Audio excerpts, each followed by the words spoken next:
Yo! What's going on, everyone? Welcome to this week's episode of Walking 90. I'm your host, as always, Elliot Barr, and I'm slowly anticipating a home playoff game against a team that I have habitually hated all of my life, given the last 4 years. This team has stressed me out, but I'm ready for it. Also joining us on the show is my good man, as always, Chip, who slowly but had to come to terms with it.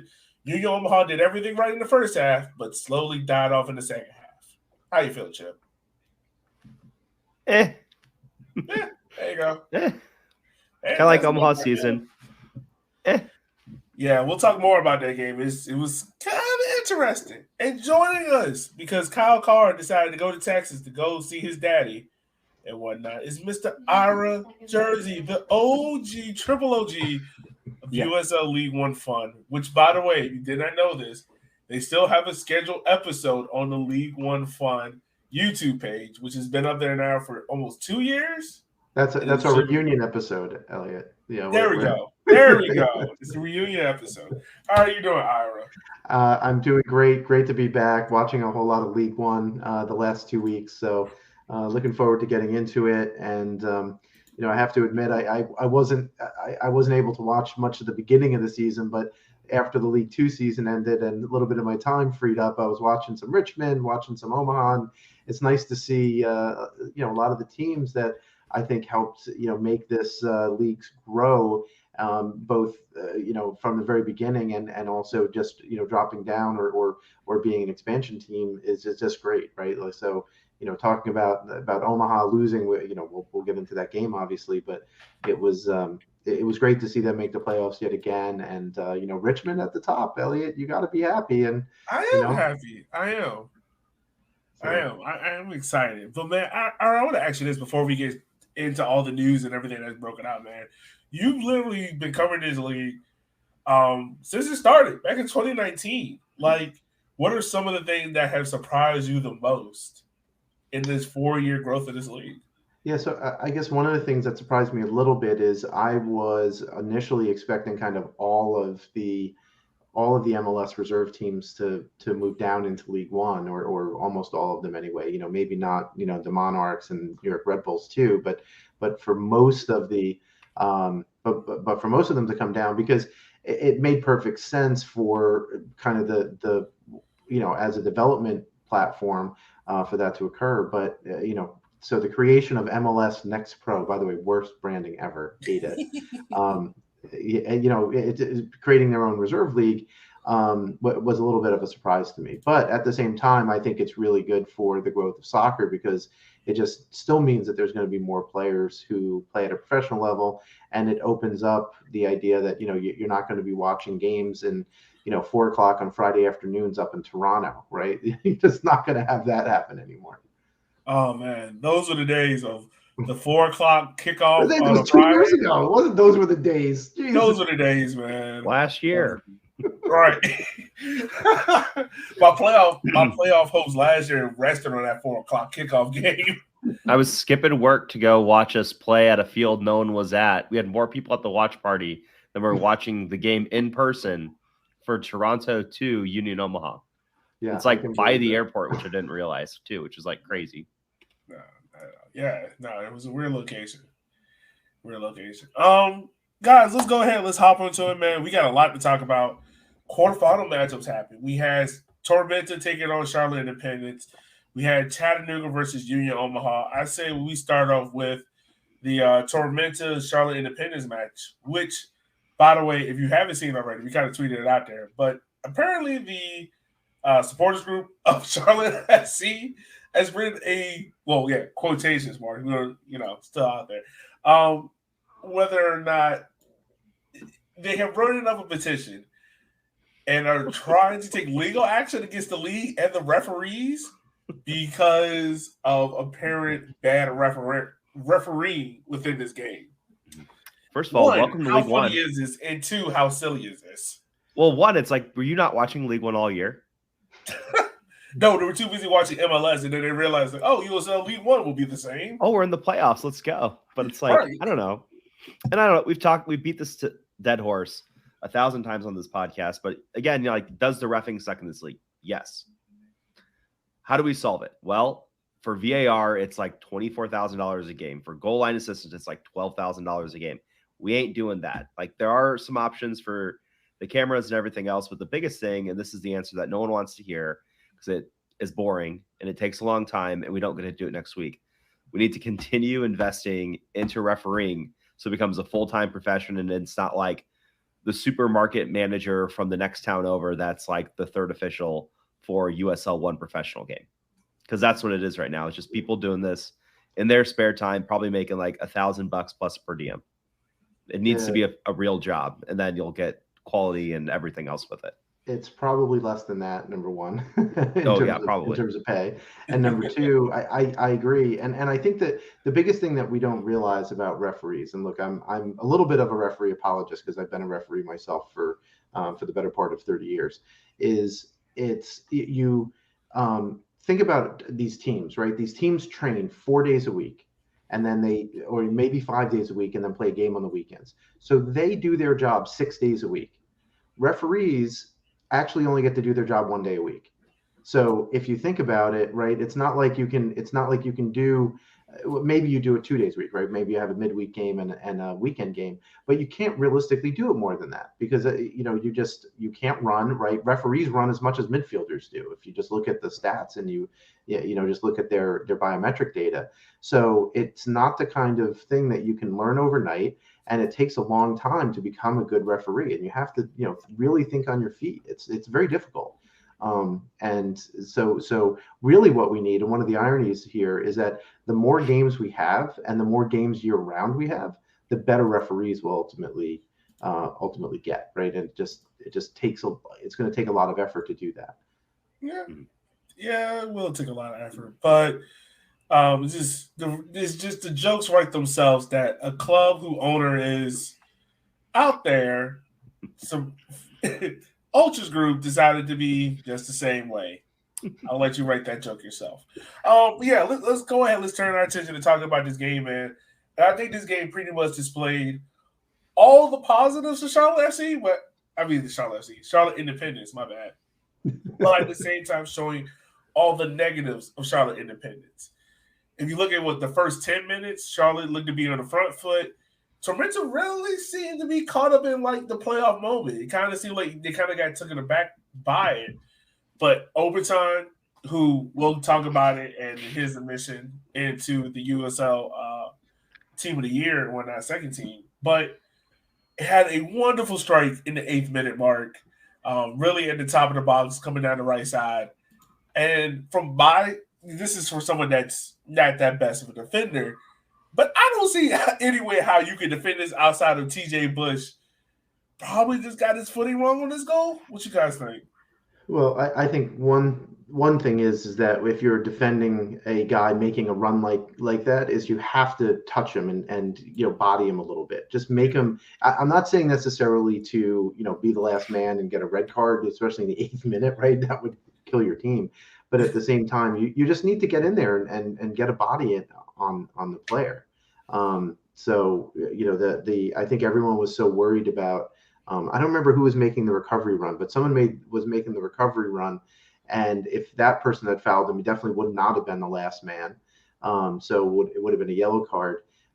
You have to be a little bit tactical, and especially with a guy like that who's you can't knock over and over, right? He's like a massive dude. So. The thing is, the way how he was running, it kind of just reminded me of someone like, I don't know if you guys, I'm pretty sure you guys have it, but you ever seen someone like do the spin arounds like on a bat and they're trying to run straight and they keep leaning to the side? That's what this just felt like, because he started off very safe, then he kind of just lean, and then he takes this shot that I'm pretty sure he'll never hit again out of 10 attempts, and it just happens to go in the back of the net. But in that moment, guys, like Charlotte's up 1-0. Did you guys kind of get that feeling like, oh, snap, like Charlotte might actually do this? Yeah, I remember I was standing in line for a slice of pizza before going into the watch party, and I saw that. I was like, shit, because we all know it. I like Bolt. I like Tormenta. I think they're a great program. It's so nice to finally see them have success. And it's like, man, they're going to bungle this, aren't they? Because like when you give up a goal that early in the playoffs, like it's not good. No. It really especially is something like that where it's like an absolute like rocket of a strike. Well, and again, too, it's like with the Charlotte team who's had a propensity this year for just going off for 5 goals. Like they're either really hot or they don't do anything. And it's like, oh no, this might be one of those games for Charlotte. Yeah. And it's like, it really did feel like it. It really did feel like it because you had another strike from overtime at the top of the box that broke through the line. You had Kings for a shot, and with the 35th minute, that just barely misses the post. And you're like, all right, Charlotte keeps getting these chances, and Tormenta keep making these chances. While that's happening, like I said, like in the first half, you saw all the positives of Charlotte where the attack is fluid, the midfield is going, the defense isn't showing up the huge gaps. The goalkeeper's making the right saves and not giving up gaps. It just felt like nothing was going to turn its way. And then we go into halftime. And I don't know what happened. I don't know if Charlotte was just like, all right, we done enough. We're going to Richmond next weekend. Well, I think actually, Elliot, that kind of started though partway through the first half, where Tormenta ended up with a lot of the ball. Like I don't know if Charlotte just said, "Here, you guys have the ball, try and break us down," but Charlotte is not that good of a team defensively, and the fact is they're not good against defensive teams usually. So I was like Chip, I was a little bit nervous for Tormenta here because I did think that. With Charlotte getting a goal, it's like, okay, they usually don't get goals against good defensive teams. Like you look at the teams that they didn't score against this year, and it's teams like, Greenville, Omaha, Richmond, right? Those are the teams that they got shut out. And, Tormenta is one of those teams too, that is pretty, with Phelps and those guys in the back, they're a reasonably good defensive team. So I was nervous, but the Tormenta had, even though they weren't goal dangerous a lot of the times, they were progressing the ball really well through the midfield and keeping a lot of possession in the second half of the first half. And I actually think it was just a matter of time before Tormenta was going to start taking some shots that they should have taken in the first half. And ultimately we know how it worked out pretty well. Yeah. But it worked out really well for them because Sterling took a rocket of a shot and like started the second half barely out of halftime. This man was just like, all right, I got the ball in space. I'm just gonna take the shot and rips one right outside the box on the left hand side.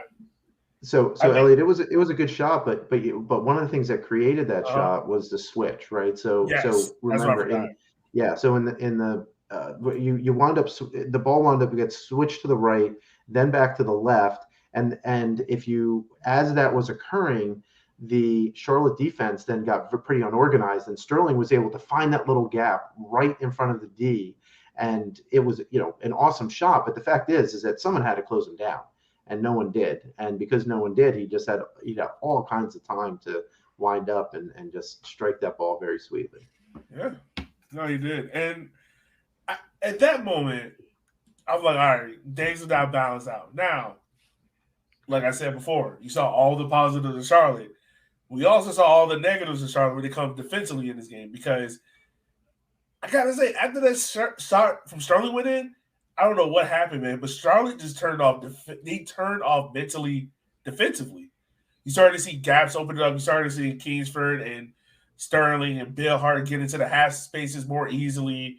You started to see them able to play these 1-2s and just kind of have freedom a lot of the time. And I think probably the controversial moment independent supporters want to talk about is the controversial handball that happened in the 73rd minute. But in my opinion, it's not controversial at all.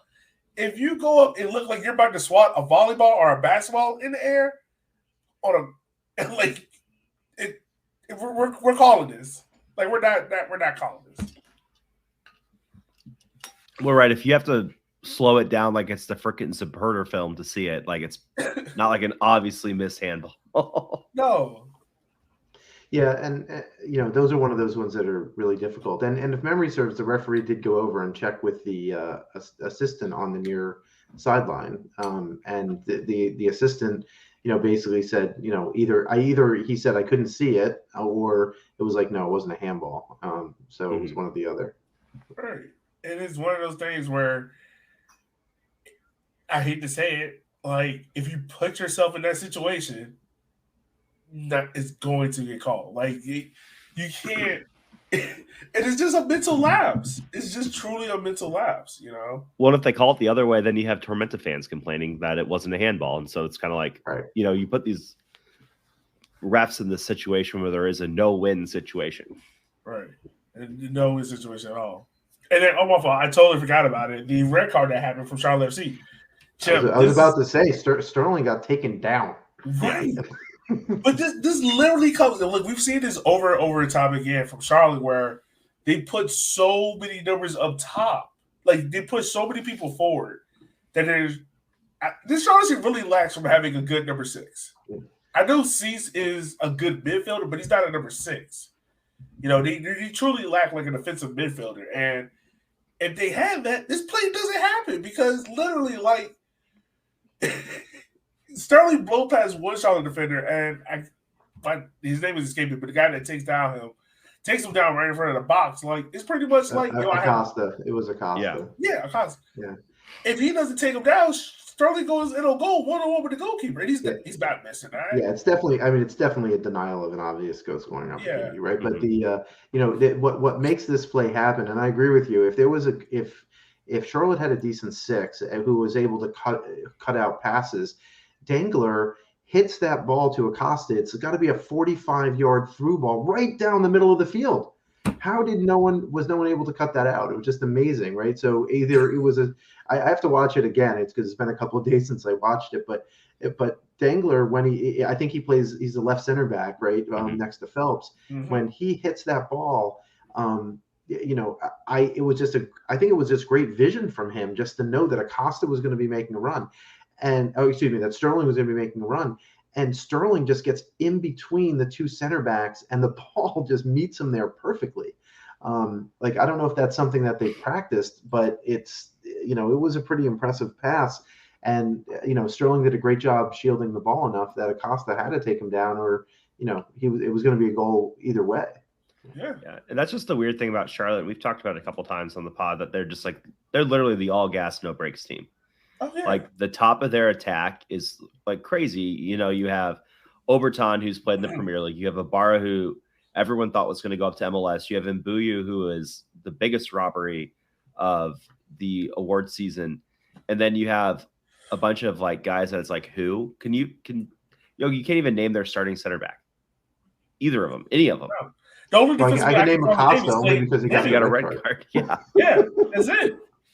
Oh, look at that. It's Clay Dimmitt. And that's because I was really thinking like, oh, snap. Mm-hmm. One, Tormenta is a very complete team, which is why they're so dangerous in this playoffs. They've got a really great balanced attack. They've got veteran defenders back there. And so they're hard to beat, especially when you have a Charlotte team who kind of lacks discipline, kind of lacks like cohesion. And, they got that red card. And after that, it was just kind of Tormenta's game, and they got the goal, and now they're playing Greenville. Yeah. Yeah. So that's definitely after the red card, just tactically, I just want to note, like, it was almost inevitable that Tormenta was going to score because it was pretty clear after the red card that Charlotte was just going to bunker and try and hit on the break. And, how many long balls did they try to hit and just kind of pray that one of their strikers was going to get onto it. It was basically a recipe for disaster for them because they gave up so much of the ball. And, when you get when you get a handball in the 73rd minute, is what it is. Yeah, it is. It really is what it is because that is not Charlotte's MO. But I think also the funny thing about this was make League One unique was Charlotte almost had the cops pulled on them because they decided to bombard the ref. Yeah, that was kind of wow. Charlotte's eliminated. Tormenta moves on, which means that the next game we're talking about, Chattanooga versus Union Omaha, winner will come to Richmond. And hey guys, it's been great. I think I hear my baby crying. I'll talk to you guys later. Chip, you cannot dip out because look, I know it's heartbreaking. I know it's sad. But Union Omaha played really well in this game, man. And it feels hard done. I will say this. Union Omaha, for the tips they had in the first half, they should have got a goal from it. Yeah, so I think going in, a lot of us at St. Andrews were kind of talking about the game, and pretty much everybody was kind of in agreement that we probably should just play for extra time and see what happens. We've been pretty inept offensively. Our defense after the injuries to Nuhu and to Touche and DeBawa has been pretty depleted. So we were all really excited to see Nuhu in the lineup, and I think that's what gave a lot of Omaha fans a lot of hope. But with Nuhu back there, it's like if you have a guy you want to put the ball at the feet of, or in this case, hands of to win, on Omaha, like Nuhu's the best guy on the team by a lot. And it's like he's going to be the guy that can win you that game. And it's like if we can just get to extra time and score, our penalty kicks, like we're good. That's our best option, which is why it was surprising how good we were offensively. And, they almost made it. I mean, what was the 110th minute that they finally broke? I think it was right before. I have all my Tormenta stuff up. I don't have my Omaha stuff up. Hold on one second. Because they scored in the 101st minute. So like right before that break. And after that, it was like, shit. We were all outside, all having a good time. And after that goal, it was just a real big, like, wind out of the sails. Because especially in like that second half and the beginning of extra time, like we weren't doing a lot, which, So I have a question, Chip, and Yeah. you watch I only watched maybe half a dozen Omaha games during the regular season this year. It seems to me that you guys came out pressing, you guys were doing the Omaha press pretty effectively actually in the first half, and I agree with Elliot. Like we should have, if you guys had nicked a goal there, it obviously would have been a much different game. But do you think that pressing so much for the first 15-20 minutes of the game, do you think that just wore the guys out, especially on a big field compared to where you guys play at home, right? Like playing in Chattanooga, I mean that field is significantly wider and it's harder to compress space, right? So when you press like Omaha tries to do, you try to compress space, and that allows other teams, if they're good enough, to do a big switch, and then of course you have to really book it in order to readjust your defensive shape.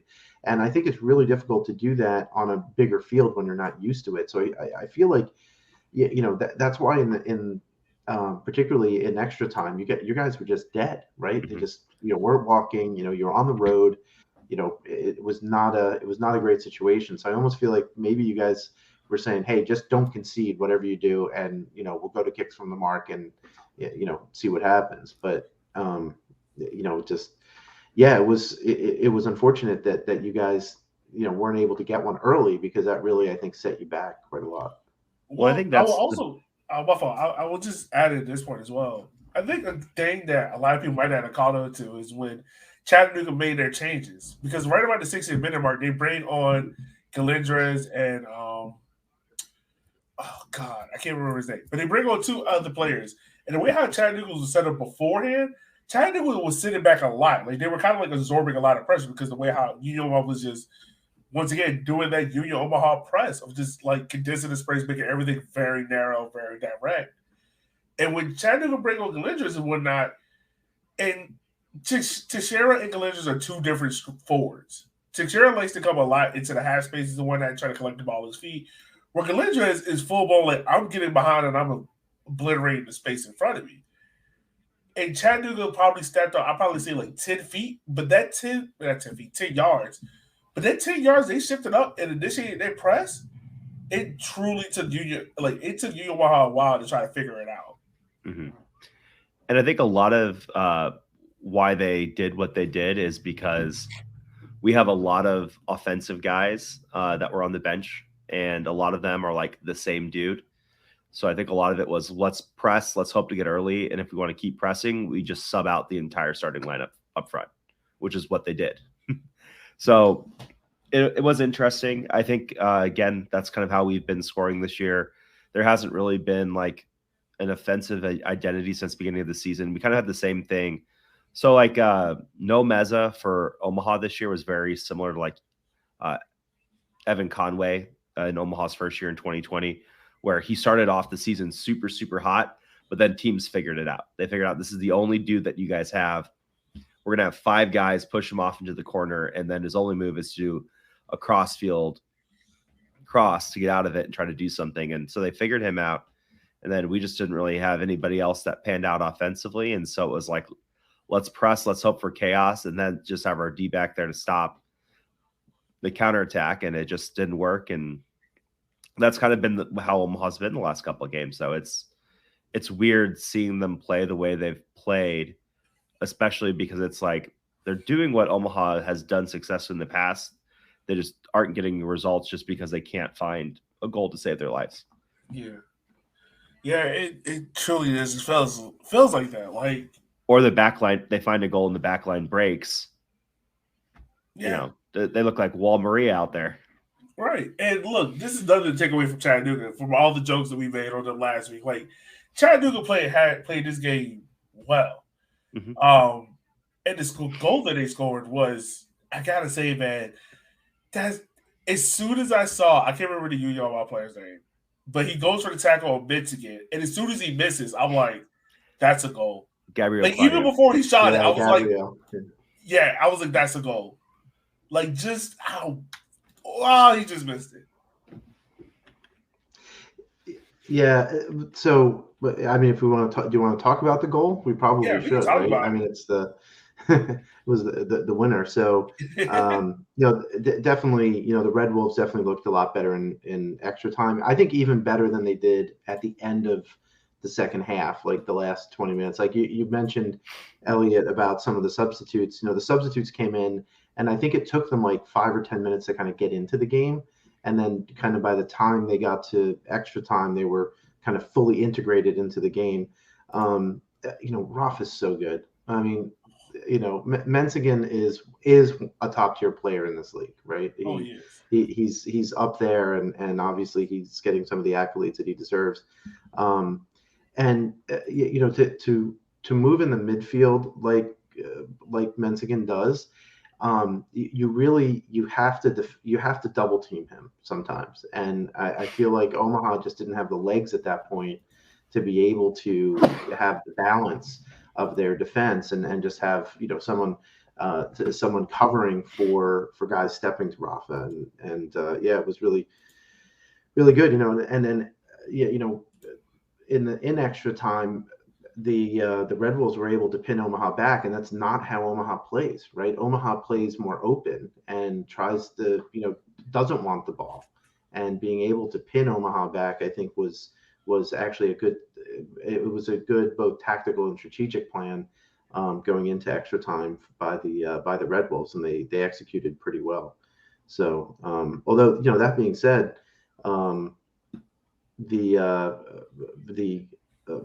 there was so much stoppage time that should have been added that wasn't too in the second half, in the second extra time, because how 10 many minutes. So I mean, I don't know if it was 10, but it should have been more than 5, right? So Omaha did have a few chances at the end, right? It's not that you guys didn't give it a go either, Chip, right? Everyone was 3 or 4 chances right at the end, but the Red Wolves just bunkered and just couldn't break down 10 guys in the box, basically. Yeah, it just really felt like a Union Omaha team that really probably mid-August just kind of just seemed to be going at it about a flat wheel. They tried to get up for this game. Granted, it was probably the better game of the two on the weekend that I enjoyed. But yeah, it just felt like you said, our near the 9 minutes, they just couldn't muster enough up energy to keep it going. So, well, that's the crazy thing about it too, is at least like in 2020, which we can make all the asterisk jokes we want, yada yada yada, but obviously like that Omaha team had some work to do in 2020 if they wanted to beat Greenville.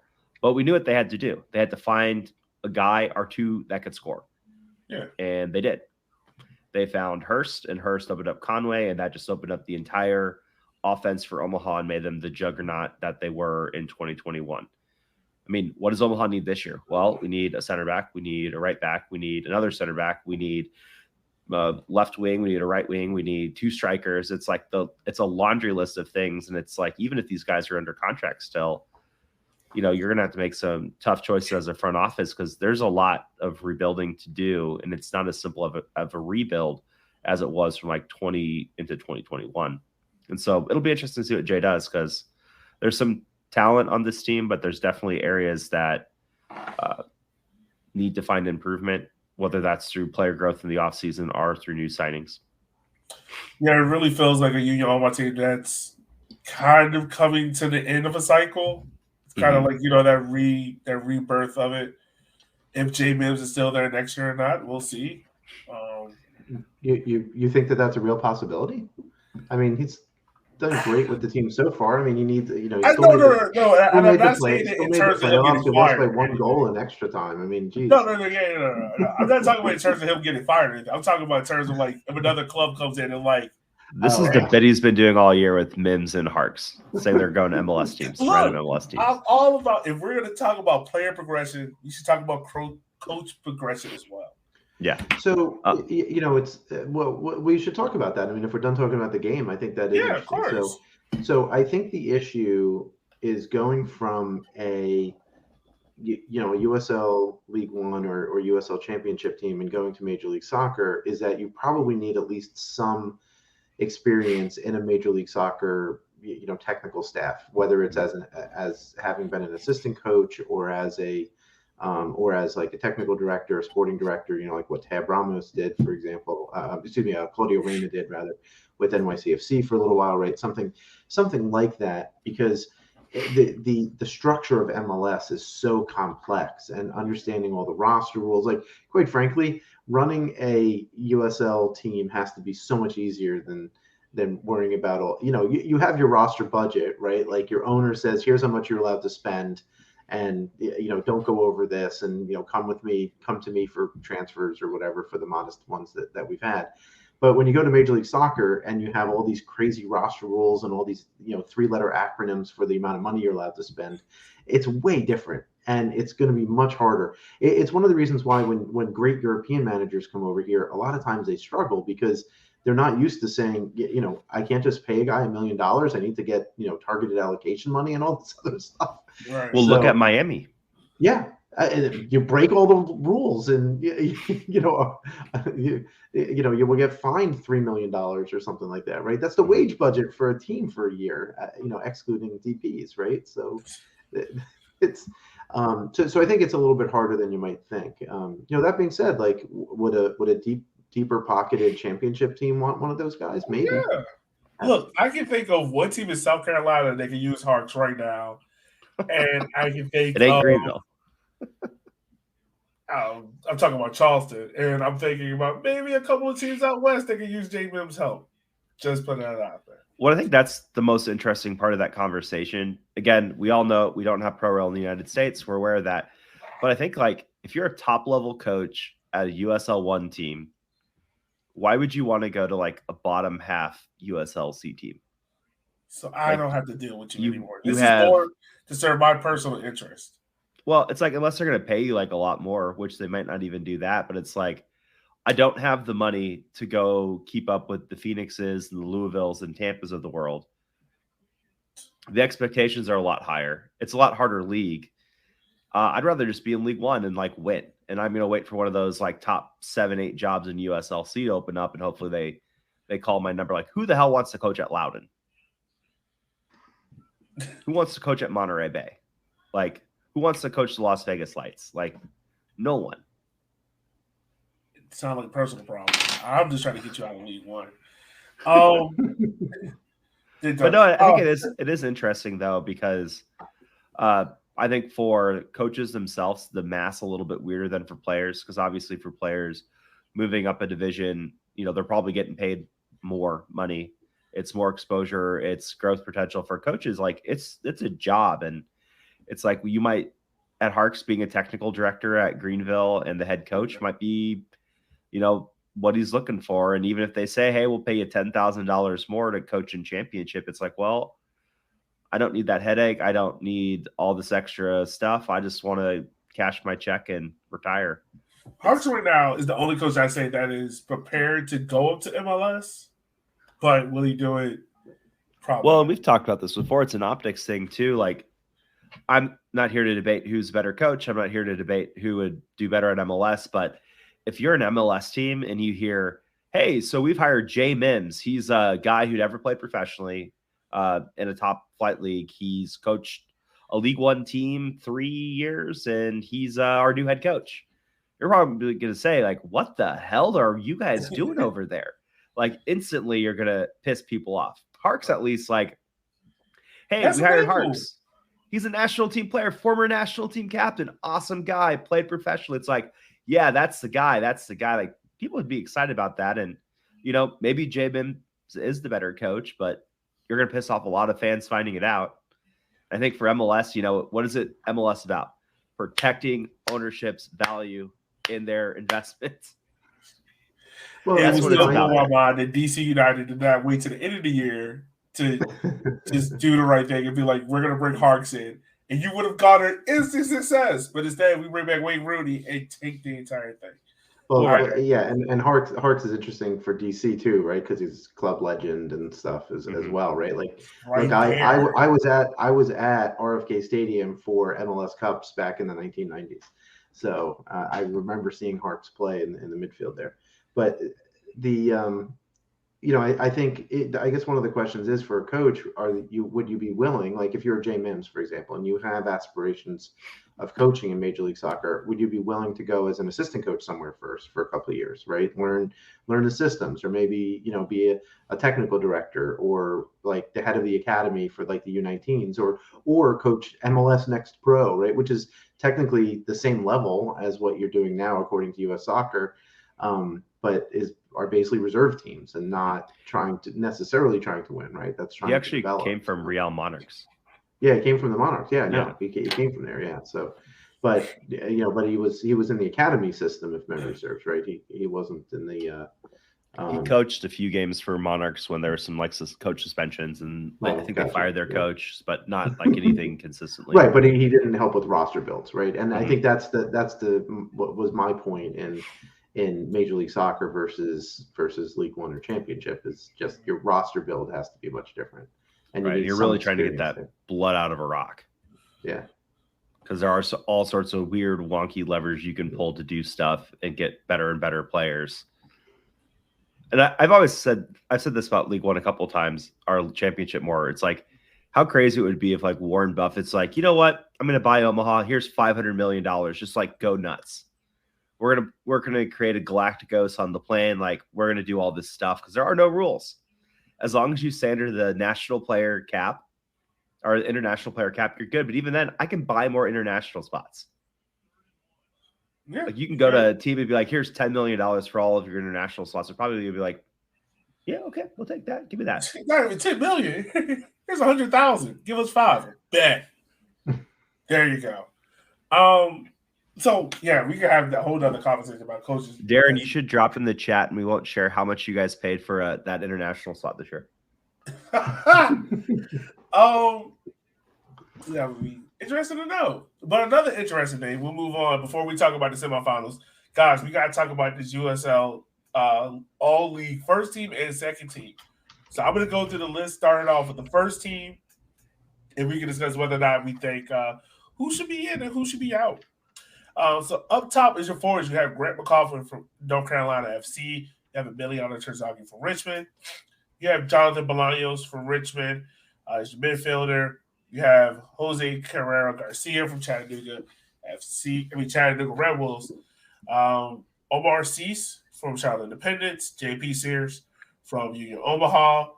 Jalen Crisler from Richmond Kickers. Evan Lee from Greenville Triumph. Daniel Navarro from Chattanooga Red Wolves, Arthur Rodriguez from NOCO, and Rashid Nuhu rounding out the team from Union Omaha as the goalkeeper. Guys, talk about the first team. Did he get everyone right, or do you think there's some omissions there? I'm not sure why Omar Sis is in the first team. Yeah, it's hard because like if taking the 24, I can see, or the 22 rather, but there's some guys on the second team that I would probably think might be a little bit better than the first team. And yeah, I agree. Like, yeah, and I think we were kind of talking offline before this about like McLaughlin, where it's like, do I think McLaughlin's necessarily like one of the 2 best strikers in the league? No, but he had 14 goals, and so it's like, well, sure, why not? It makes sense. I can see why you did it, but for Sis, it's like he had 3 goals and 2 assists, and like he had a hat trick in the last game. So it's like he didn't really even have 3 goals across 3 games. He had 3 goals in 1 game that was a complete blowout. So it's like, I feel like the league. I want to say my thoughts for him. I'm going to say my thoughts on him. The only person I have a weird question about is Omar Assis from Charlotte Pitters. I'm not saying he doesn't deserve it. All league selection, but first team kind of feels kind of weird given Miguel Ibarra has 3 goals, 7 assists in 7 games. You could have looked at someone like Ethan Bryant, Vinyals, Victor Flag from Central Valley Fuego, which all you know, I am shocked that a Central Valley Fuego got a vote in the all-league team, first or second team, or for an individual player award. Cheney, nothing, nobody. I'm very shocked by that. Yeah, I just want to say something about McLaughlin, and admittedly, I only watched a couple of NCFC games because by the time I started watching the league, it was pretty clear where they were going to be in the standings. But it like I think just as far as he had a kind of a career season in a way, maybe. Whereas someone like Sterling, I think, was probably more impactful for his team this year. Because think about was North Carolina FC going to be that much worse without McLaughlin? Could South Georgia have made the playoffs without Sterling? I don't think so. Yeah, no, you're absolutely right. So I think in terms of importance, I would say that Sterling was probably more important to South Georgia than McLaughlin probably was to North Carolina, at least in terms of where they wound up in the standings.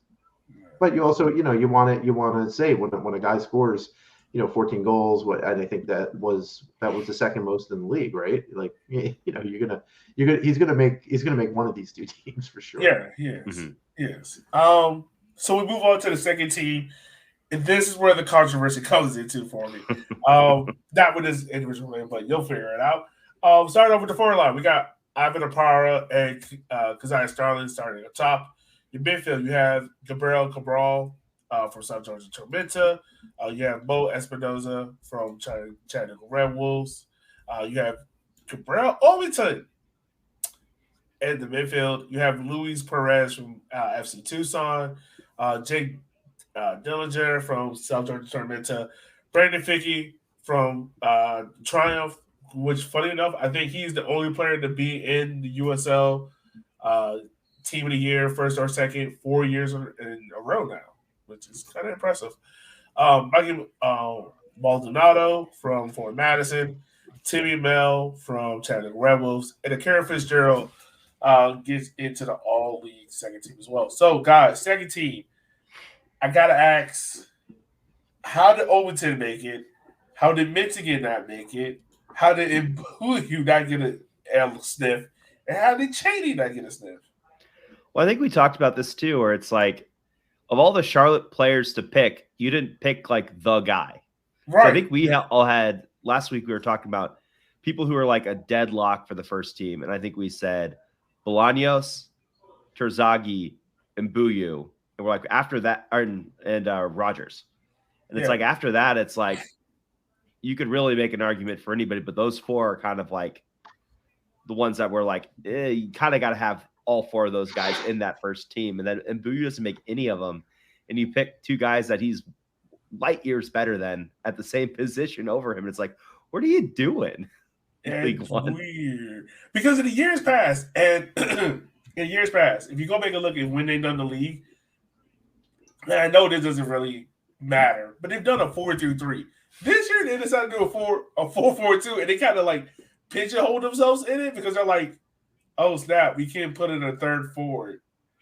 Well, the forwards have not been great this year. No, at the midpoint in the year we talked about that because USL Tactics did their goals above replacements data for us, and you have to scroll down really, really far to see forwards because the midfields and the defenses this year have just really been the shining stars. Brandon, who's not here tonight, League One Reviews, written a couple articles about it where you don't have a lot of that cross play. It's a lot of counteracting play and a lot of set piece scoring this year in the league. And you kind of see that in the numbers for goalkeepers. So I think doing a 4-4-2 is probably the best option if you're picking an all-league team, just because the forwards this year were not great. I mean, outside of Terzaghi, guys did well, but even Terzaghi, it's like he's the only one that's like super, super good. Yeah, I tend to agree with that. I want to say another admission that probably doesn't get talked about is Paul Christensen from Greenville. But it's kind of hard to overcome Nuhu and Akira this year. It's kind of like the debate we had back in 2020 about Dallas J, Akira, and Nuhu. It's kind of like that same conversation. Well, and you had who's the Chattanooga keeper that year too, right? He was really good. Kept him in a lot of games. Yeah, I know what you're talking about. Yeah, and then of course Edjamadu out in Tucson as well that year too. So can we talk about like the most useless postseason award that USL League One gives out? Before we do, I have a question for you. Mm-hmm. Which of these two teams, if they were to play, say, in an all-star game against each other or an all-league game against each other, which one of these two teams wins and why? Oh, the first team. You think? Oh, the first team. The first team is a lot more flexible. I give it to the first team because I don't see Gabriel play any kind of defense in the middle of that midfield, and I can see Jose and Omar C's running circles around him, and he's just like, I'm not defending. I could see the second team though scoring 5 goals. Right? I mean, just that front 5, I think, could have a lot of great chemistry together because, with Perez, is I think a little bit underrated. Like, he was on a bad team, right? So you can't, but he was really good on a bad team. And Espinoza can do things in the midfield that, he's more of a real creative, hold the ball, ping the ball, outside, and. And I could see, like, more passes between. I noticed that both Dengler and Sterling are on here, right? Guys we talked about in that, Tormenta quarterfinal. So, I don't know. I think it would be much closer than you might think. Mm-hmm. So, well, I think Perez for sure is a guy that every League One team is going to be calling his agent for, like, sup. Oh yeah, 100%. And now they closed down. Oh yeah, hey, what you want? Yeah. But I also wouldn't be surprised to see him go up to championship on a free. So it's like, who knows? Yeah, but the most worthless, and I was talking about with the guys from League One on the Rocks today, Brian and Rich. Why do we even have the Keeper of the Year award? We have the Golden Glove, which is the best statistic goalkeeper. And then we have the first team goalie, which is the best goalie in the league. Like, what's the point of having the goalie of the year? And it's like, well, it's going to, if it's not Nuhu, it's like, well, what was our voting process? Because he had the best statistics and then he was the best goalie for the team. So it's like, because of 2021. Well, and on top of it, literally created an award just for that. And on top of it, they nominated 5 guys. So it's like half the starting goalkeepers in the league made the list. So it's like, and so even if it's like a contract, I said, well, maybe it's a contract thing, and these guys have in their contract, if they make an all-league team, get an award, or nominated for an award, they get a bonus. So they do it so guys can get bonuses. But even then, like, if half the goalkeepers are going to get the team of the year, it's like, well, they're probably not giving you much of a bonus for that. You're probably getting a cup of soup and a ham sandwich. Like, why would you give someone like a lot of money when it's like, well, it's a coin flip if you get it or not? But yeah, we'll see.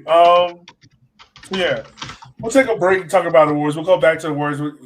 Just came out today was like the goalkeeper of the year, coach of the year. We'll talk about that near the end of the show. But we'll move on to our previews of the semifinals matchup.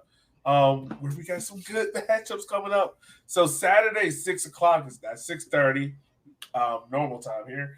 6:00 on Saturday, Richmond takes on Chattanooga in a very good matchup. And then at 7:30, we have Greenville versus Tormenta. Probably, as a guy that started the Henry Derby, I probably want to say probably the best derby in USL League when it's between Greenville and Tormenta, just in terms of how weird these games can be between each other.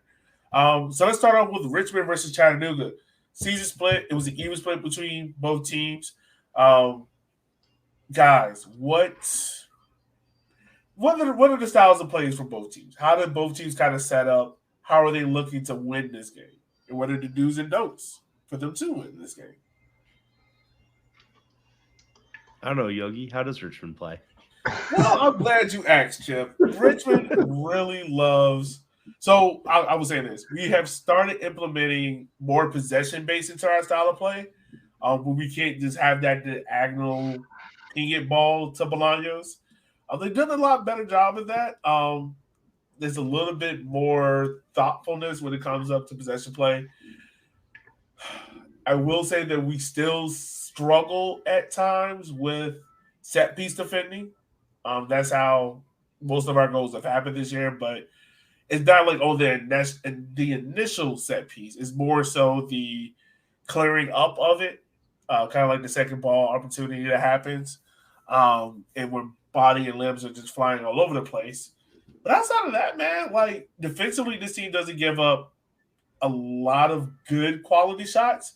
A lot of shots you have to find are either low percentage shots where Akira could just easily save it. That's where he set the saves record. So you're not just going to find easy shots on goal.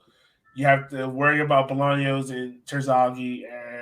And the running joke on our River City 93 is you can name 9 out of the 11 spots on the field. The only 2 spots you got to worry about is maybe left back, where it's like, do you want to go more defensive or more attacking? And right wing is, do you want a guy who's better on the ball with his feet, or do you want a guy that exploits plays? That's pretty much it. The rest of the team kind of pretty much names itself, which is weird to be as a Richmond Kickers fan, because I haven't been used to that. Well, not only that, but I think you have the luxury of not only having the best striker in the league by a lot. Like, he's a guy that if the ball's at his feet in the box, you're like, that's going in. That is going in. We're going to score a goal. But you also have Bolaños, who gives him great service. And they're just a great team. Like, Richmond is just top to bottom, a really good team. And they can do something that a lot of league can't this year, and that's score consistently. And I think that's really the big thing that is going to be kind of the tail of the tape for this game is we know Richmond can score. And we know Chattanooga gets frustrated against good defenses, and Richmond has a really good defense. Yeah. And so, Galindres has some magic that he might be pulling out, but, I don't know. Like, if I'm Richmond, if I'm a Richmond fan, I'm feeling pretty good going into this game. Yeah, I think if we think about keys of the match kind of things, the way that South Georgia beat the Red Wolves late in the season. I don't remember if it was the last weekend or the second last weekend, but last weekend. It was the last weekend. Yeah, that was the 2-0 win, right? What Tormenta did really well was they made sure that Mensingen couldn't get on the ball, right? And I think that Richmond needs to do the same thing, because let's face it, if Mensingen gets on the ball, we know what he can do. I mean, he did it last week. So you have to shut him down and almost, I'm not going to say necessarily man mark him, but have a plan on how you're going to shut down Rafa in space and not let him get ahead of steam. So I think that's going to be the key for Richmond against Chattanooga. And I think for Chattanooga, like Chip, like you said, you have to plan on how you're going to shut down Terzaghi. And you probably know that Terzaghi is good for a goal. So then you have to figure out on the other side, how are we going to get that one back? Because we have to assume to start, we're down a goal because Terzaghi's been that good this year. Mm-hmm. I still think it's crazy that he didn't have more goals with last year with 2 more games, especially with Bolaños being as good as he's gotten. He's like, Terzaghi seems like he's the only guy who's consistently gotten good service this year, all year long. Well, I mean, it also helps that, like, because, I mean, the running thing at the beginning of the year was, like, Rich is going to go as far as Terzaghi goes, but if Terzaghi is a fire, who's going to be the next guy to step up? And not only have you had Bolaños, you also had Neil Vigneault that had 5 assists. You had Ethan Bryan that had 5 assists. You had Matt Bentley that scored 6 goals this year. Only Gordon that scored 3 goals. So you've had different guys at different spots of the season be consistent enough to help out with those goals and assists. It really just comes to the fact of, and the crazy thing is, like, Bolaños missed a third of this year. Like, that's crazy to think about when you think about it. It's like and he still had double-digit assists too, right? Yeah, Still set the league record. Right. Yeah, set the league record. Missed a third of the season, which is crazy. Hold on, we have a thing called the internet. I can look it up. Hold on a second. So he played 20 games, had 11 assists. Yeah, crazy. Not too bad. No, that's I mean, and an assist every basically every other game. I mean, that's solid, right? That's right. Pretty solid, pretty good. But I mean, Chattanooga is a great team as well. Like, you got Galindra, you got Michigan, you have Bo. You have guys out there that can pretty much create anything out of nothing. And the thing about Chattanooga is like, Chattanooga, I feel like matches up so well with Richmond in terms of why we get so frustrated with them is just because they're so physical in the midfield. Like, their midfield is very physical. Like, they man mark really, really well. So that's something where we were talking about River City 93, where, like, Zafir Moran is going to have to be key in this game because he's going to be asked to do a lot. Like you just said, like cutting out Michigan's chances or making sure that Chattanooga isn't just able just to counterattack you to death, because that's what they're looking to do. They're looking to counterattack you to death.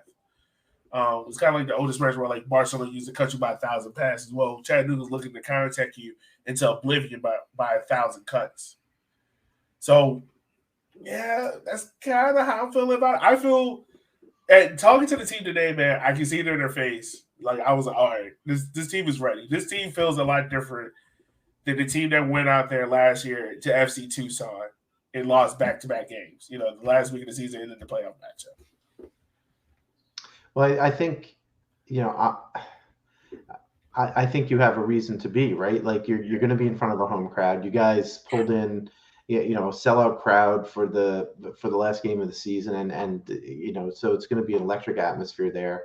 You're hosting your first playoff game since when? 2013? Is that 2014? 2014. Yeah, okay. 8 years. Yeah. Yeah, so it's been a long time since you've hosted a playoff game, right? So I got to imagine that RVA has to be really excited. So if you are the Kickers, you have to be pretty you have to be pretty stoked, but you also can't be overconfident, right? I think that's probably the risk, is like, hey, we're going to go out there and we're going to take care of business, but you can't be overconfident, because we know Chattanooga's already beaten Richmond this year, and so it's not that it's impossible. So Richmond has to play a game, but what I'm really excited about, and just looking at this, the top 4 seeds are in the semifinals, right? Yeah. So as we kind of weed people out, we have to say that not that the cream wasn't going to rise to the top anyway, but that it's probably fair that these 4 teams are vying for the title. Yeah, most definitely.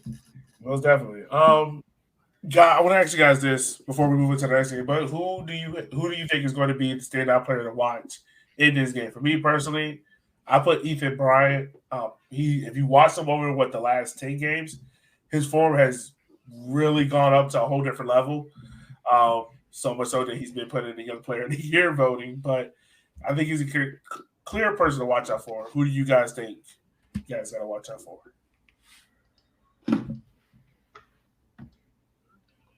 Do you have an opinion, Chip? Because I do. Yeah.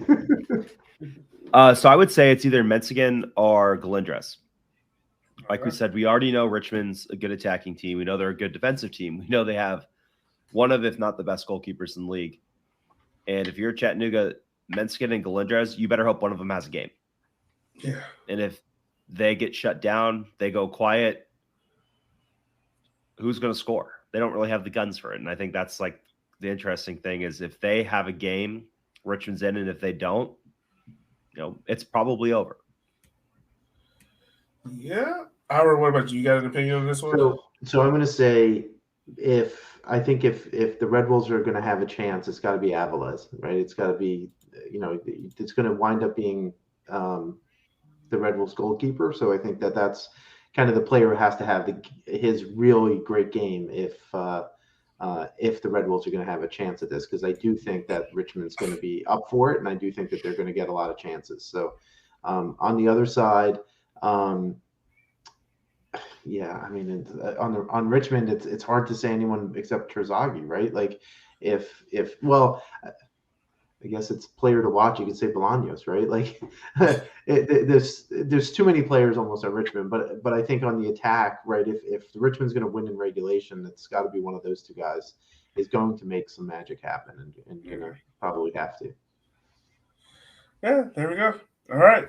It's going to be an interesting game to watch. So we move ahead. We move on to Greenville versus Tormenta. The game that I already said was probably the best overall derby in USL League One, just because of how it felt like every game's mattered at some point of this year. Definitely with the 5-5 game, that was odd. So once again, this is a season series that is split. 10 goals in terms of goals favoring Tormenta with the 10. Style of play. How do you guys think both teams kind of match up against each other? I was over here doing a wardrobe change with the scarves and whatnot. I have a Tormenta scarf on the left and a Greenville scarf on my right shoulder. He's trying to do a Lee Corso here in a bit. Right. But in terms of play, guys, Greenville, we know what they do. We know they want to sit back, they want to bunker, they want to frustrate, and they want to get on the break. They want to play the ball. I don't want to say directly up top to Lopovets, but essentially that's what they want to do. Tormenta, a little bit more Spitfire on the attacking side. They want to get Kingsford, Bill Hart, and Sterling involved as early as possible, and they want to rely on that rugged defense. It's really feel like this Tormenta team took an uptick in form once they dropped Hara, who, once again, I had as my goalkeeper of the year, oddly enough. I'm on the podcast. And he got dropped and whatnot, and they have played better ever since. So they also had a lot of injuries. They had a lot of injuries to their big attacking core. They did. But I believe he's not their goalkeeper. I wouldn't believe that, Chip. But Greenville Tormenta, what are we taking from the game? What are the biggest do's and don'ts for both sides? So I think that what Tormenta has to look out for, just tactically thinking about style of play, Tormenta has to figure out how to counter Greenville's counterattack, right? Because Greenville always has this really fast buildup.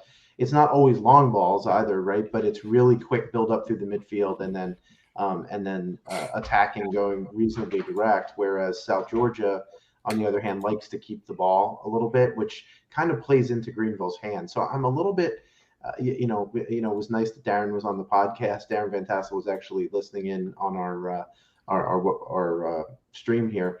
But, I'd love to see two new teams in the finals this year for the league. So I'm kind of, even though I think that Greenville is a really good team, I'd really like Tormenta to win. But I do think that this game kind of plays into Greenville's hands a little bit here, just because of the way the two teams have liked to play this year, where, South Georgia is going to be away. They're going to, try to, possess the ball and move the ball forward, and Greenville is going to just let them do that and then counter quickly. So I think, so I actually give this a little bit to Greenville, because I think it's easier for them to bunker and play their game than it's going to be for Tormenta to break down Greenville's defense. Yeah, and I think it's interesting, because I would say you are letting Greenville play their game, but they're also letting Tormenta do theirs, and Tormenta has been very successful at Greenville. Greenville has not beaten Tormenta since 2019. Yeah, I'd say when we had our pre-playoff podcast, we were talking about how Tormenta and Charlotte were like the two hottest teams coming in, and I think the biggest thing that goes against Greenville is I'll say it. I think Tormenta probably has the best center back pairing in the league, with Phelps and Degler in the back. I agree with that. Yeah, I think that's really what's brought Tormenta this far, quite frankly. Mm-hmm. Not only that, but they have a lot of guys on offense that can kill you. And that's the other thing. It's a lot of these teams have like a guy that can score. They have quite a few, and it's going to be a multifaceted attack going at Greenville. They've proven that they can beat this team. They've shown that they can beat this team. And of course, playoffs are a different beast. Greenville's been there multiple times every year. They've been in the final every year. So they have that playoff experience and everything else. But I don't know. I really want to pick Tormenta just because I think Tormenta, we all agree, Tormenta is like the feel-good story of USL. They're this scrappy little team they do everything right. They build their own stadium. They have a men's side. They have an academy. They have a women's academy. They have a women's team. Like they do everything right. And it would be nice to see them kind of get some flowers and make the finals, especially over Greenville, who's kind of like the Death Star of League One. That's a great way to put it. And Andor comes out tomorrow, right? So, but I think you're right, spot on, Chip. And at the end of the day, though, it's just hard for me to think that Harks isn't going to let his guys go. And interestingly, I was just looking at some of the stats here. I didn't realize that Greenville scored as many goals as they had. Mostly Labovitz, who then just the Cannons went quiet halfway through the year. Yeah, maybe that's why, because I only started, like I said, I basically started watching in mid-July, and it didn't seem like they were creating a lot. But yeah, Labovitz literally like went on a milk carton. Like he didn't play, he didn't score, he didn't do anything. It's like he was like a fever dream. It was like, oh yeah, they had that guy with the long last name who scored a lot, and then it's just like they did. It's like, I guess. Yeah. But and South Georgia is good away from home, right? Like we can't. They're the best road team in USL League One. They're the inverse Richmond from last year. Yeah, pretty much. They want to be on the road. And Greenville, and another thing, Greenville has not been in great form, right?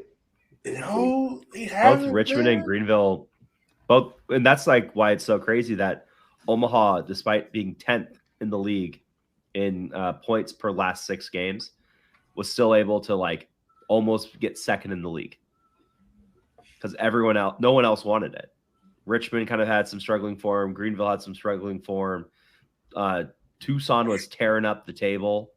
Like Tucson wasn't eliminated till like 2 weeks out from the playoffs after being the bottom the entire year. But yeah, I mean, it's been crazy. And I think that's the big thing is, and we'll get to Coach of the Year later, but Tormenta was not in a playoff spot for most of the year, but they buckled down. They got guys healthy. They won the games they were supposed to, and now all of a sudden they're hosting a playoff.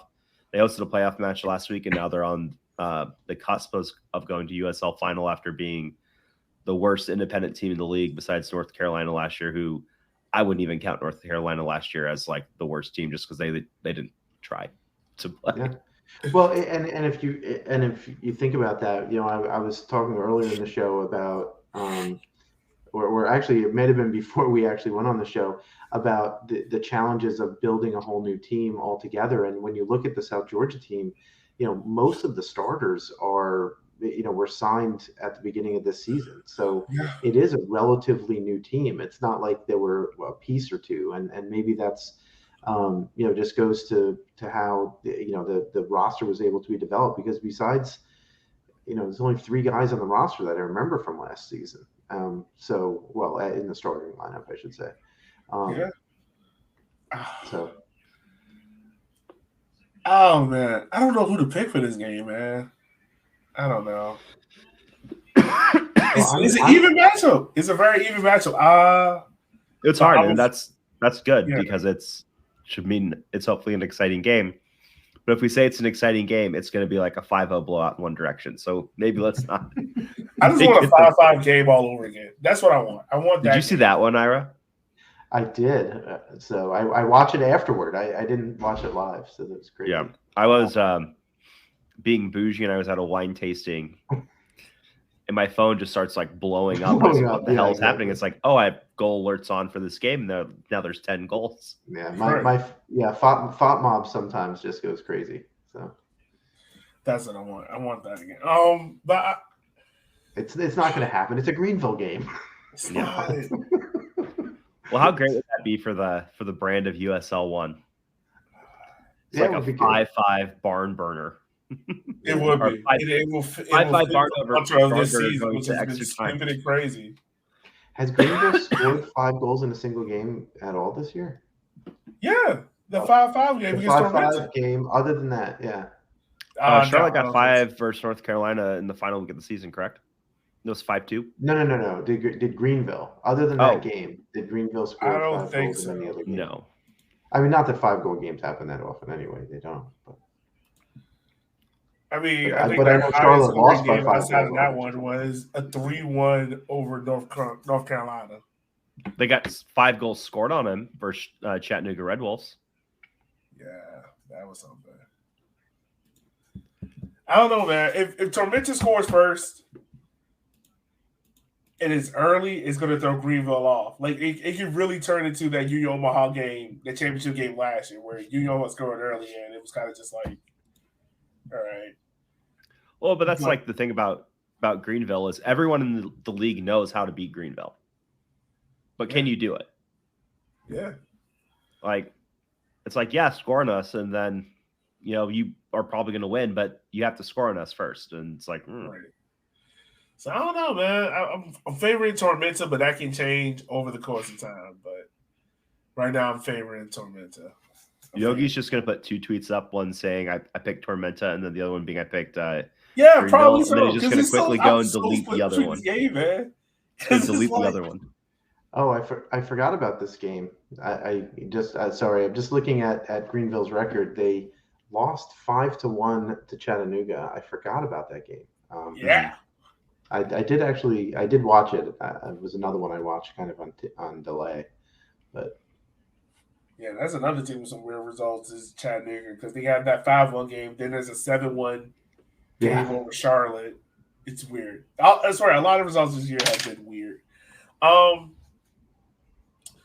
Players to watch in this game, y'all. Who are some guys that the fans should be watching out for? For me personally, I'm gonna put Bill Hart. I think Bill Hart is gonna be key to this game and how Tormenta goes. If he gets going, I think it's gonna be because Greenville's attention is always gonna be on Sterling and Kingsford. But if Bill Hart starts going and that's the third person, it's gonna be difficult. But what about y'all? Who's the person to watch out for in this game?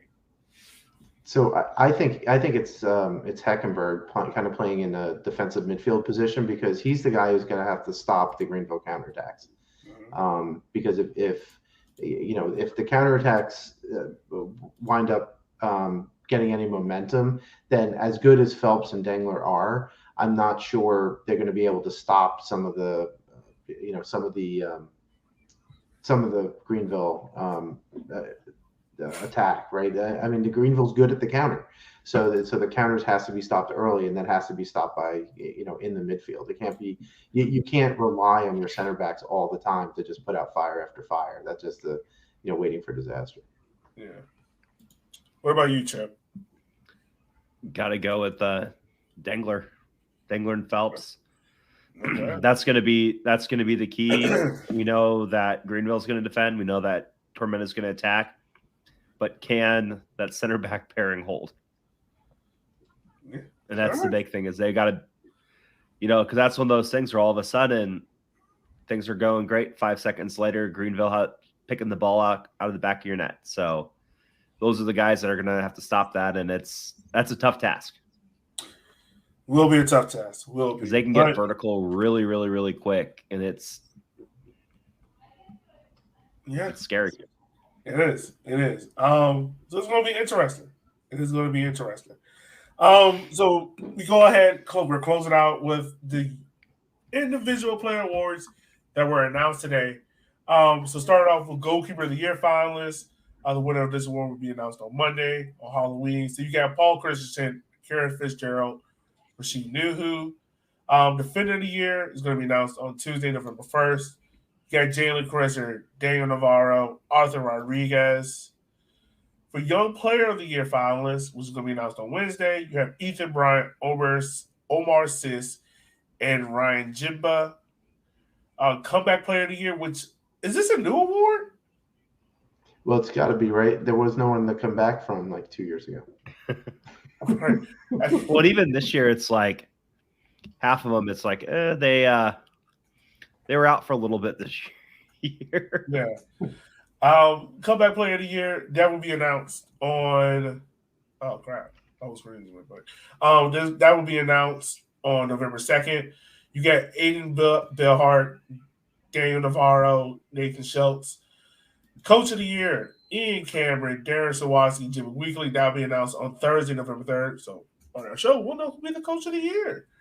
And then Most Valuable Player will be announced on Friday, 2 days before the finals, which will take place November 6th.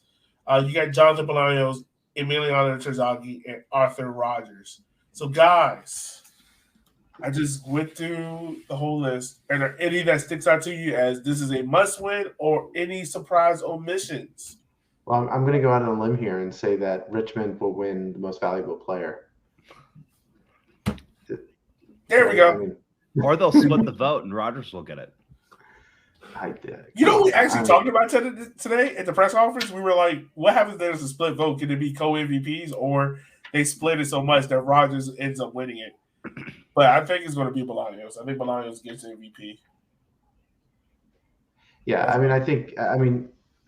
Bolaños has to be the MVP because he created so many chances, in his limited games, right? We already talked about the fact that he missed like a third of the season. And, those 11 assists were obviously key to getting Richmond to the semifinals. Terzaghi's going to win the Golden Boot anyway, but and how could you have quite frankly, the most valuable player not be in the semifinal? Not be in the playoffs. In the playoffs at all, right? Yeah, it is funny because I don't think putting Rogers in there is necessarily wrong, but just reading the copy, it's really funny. They're like, just the third defender ever. It's like the league's been around for 4 years. That's right. One defender per year. Like, this isn't crazy.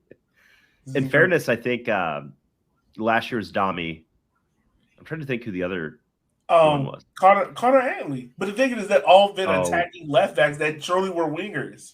Right. So it's not like it's been like a center back or something. It's been like a winger that has had like this crazy amount of assists, and they were like, we got to put him in MVP. Yeah, and a guy like Antley I think he also had like 5 goals or something too, right? Yeah. Right. And he was clearly like going to the next level.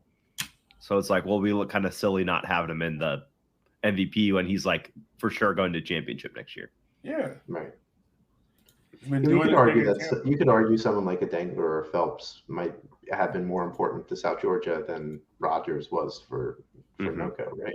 At least I would. Yeah. But it's hard because both of them were important, right? It's not maybe. It's not one or the other. Mm-hmm. I think the big one is Coach of the Year. I think, in fairness, like last year, I said that Perlman should have won Coach of the Year because that team was absolute, literal dog shit, second to last in table, and he brought them up to the semifinals. And then he didn't win, and Mims won, which was probably the best for the internet for the Omaha coach to win. So we didn't have to hear all the Omaha fans complaining about Mims getting robbed. But, Darren brought back his whole team, which in fairness, like they were 5th place last year. So that's a big deal. Weekly took over a Chattanooga team halfway through the season who was a little out of the playoffs, but I don't know. I think it's a little bit tighter than last year, but it's kind of like, I feel like even Cameron did the best job. But you already know who they're going to give it to. Darren. No, they're going to give it to Ian. Oh, yeah, they better, yeah. But yeah, they're going to give it to Ian because Darren hasn't won a Coach of the Month award since 2020. Since his first year here in Richmond, he hasn't won one since then.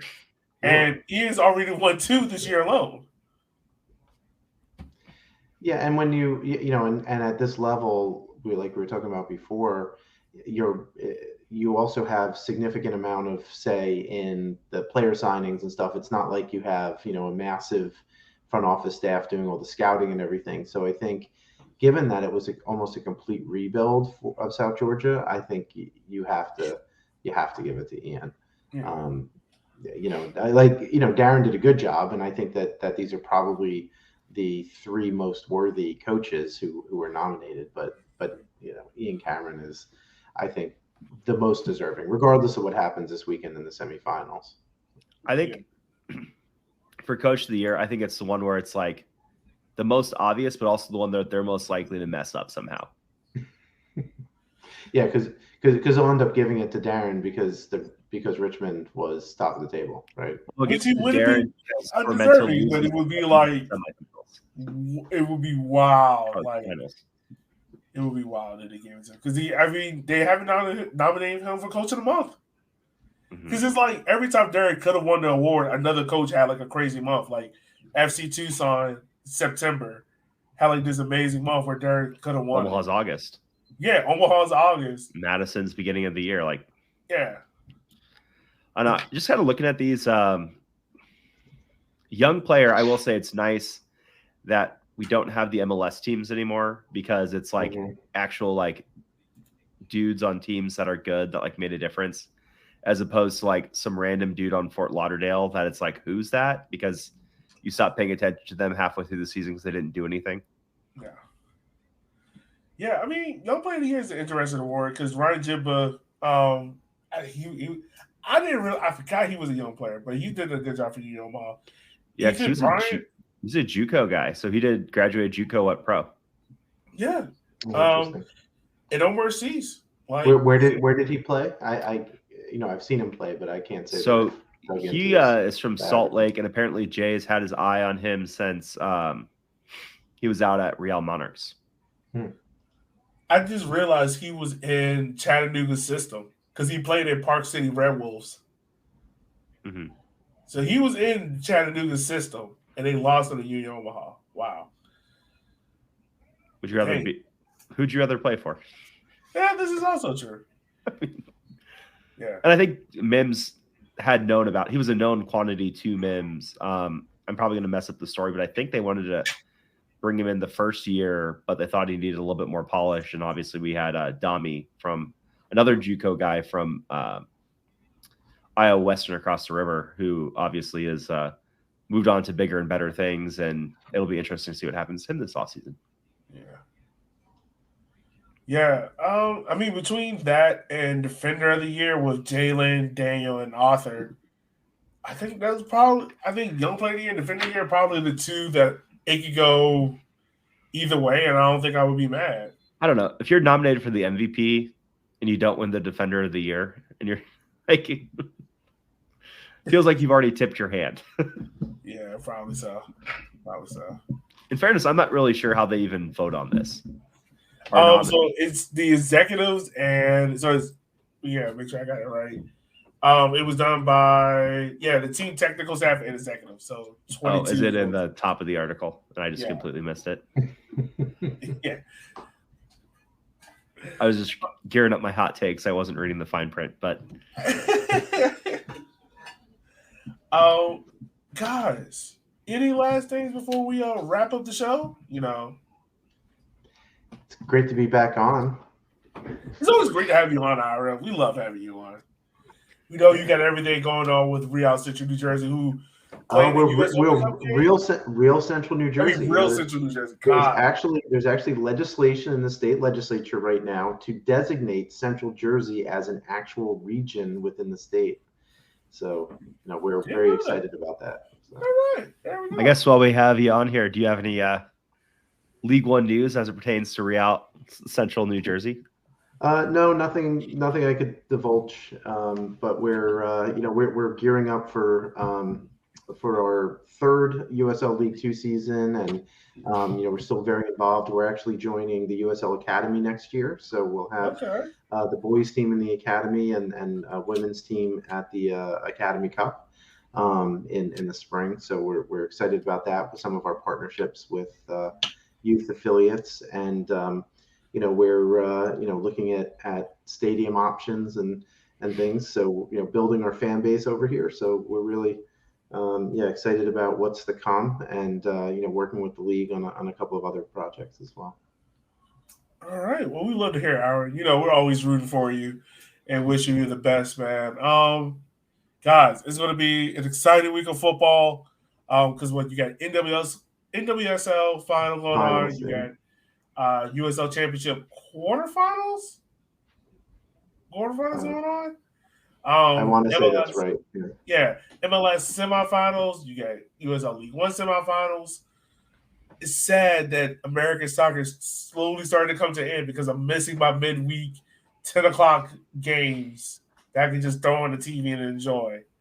It's going to be Well, weird. wait. Yeah. Instead, you'll be cutting school in order to watch the World Cup at 2 o'clock in the afternoon or whatever, right?